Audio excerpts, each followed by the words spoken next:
Pemirsa, jembatan Rangka Baja di Kecamatan Semenderaya, Muara Enim yang baru dioperasikan menjadi primadona bagi remaja dan warga. Bukan hanya melintas, warga sengaja berhenti dan nongkrong untuk menikmati suasana dan berfoto dengan background jembatan baru tersebut.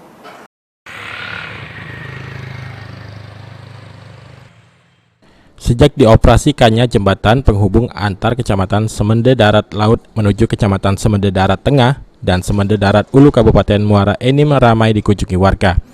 Sebenarnya jembatan Rangka Baja yang terpanjang di Semenderaya memang terlihat menantang karena kondisi badan jalan sangat curam membuat kendaraan tidak bisa menanjak hingga sering terjadi kecelakaan jika pengendara tidak hati-hati melintasi jalan ini.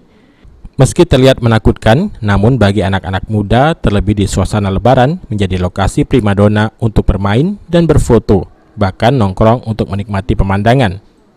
Ayu mengatakan tempat ini sangat bagus untuk sekedar nongkrong menikmati suasana dan pemandangan, apalagi saat sore hari.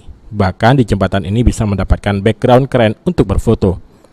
Apalagi sekarang masih dalam suasana lebaran, anak-anak muda mengisi liburan lebarannya dengan mencari spot asik untuk nongkrong. Dan jembatan Semenderaya menjadi pilihan karena kurangnya tempat hiburan dan tongkrongan di kawasan Semendo. Main di sini? Duduk-duduk. Duduk foto-foto Nongkrong. Mak mana anu ni agak lemak juga sini. Lemak tapi jalan tebing. Tapi tebing Memang Jadi macam mana? Kalau pendapat kamu jalan ni bagus tak? Tapi bagus tapi menantang. menantang menantang.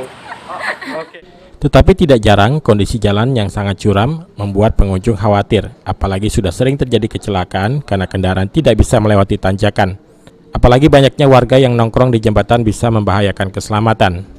Sebenarnya jembatan ini menjadi spot destinasi, tetapi warga juga berharap kiranya pemerintah mengkaji ulang dan mencarikan solusi agar jalan dan jembatan yang baru dibangun tersebut tidak membuat warga cemas dan khawatir saat melintas. Apalagi sudah banyak kendaraan gagal melaju dan terbalik dengan kondisi jalan yang ada sekarang. Mardiansyah, PAL TV.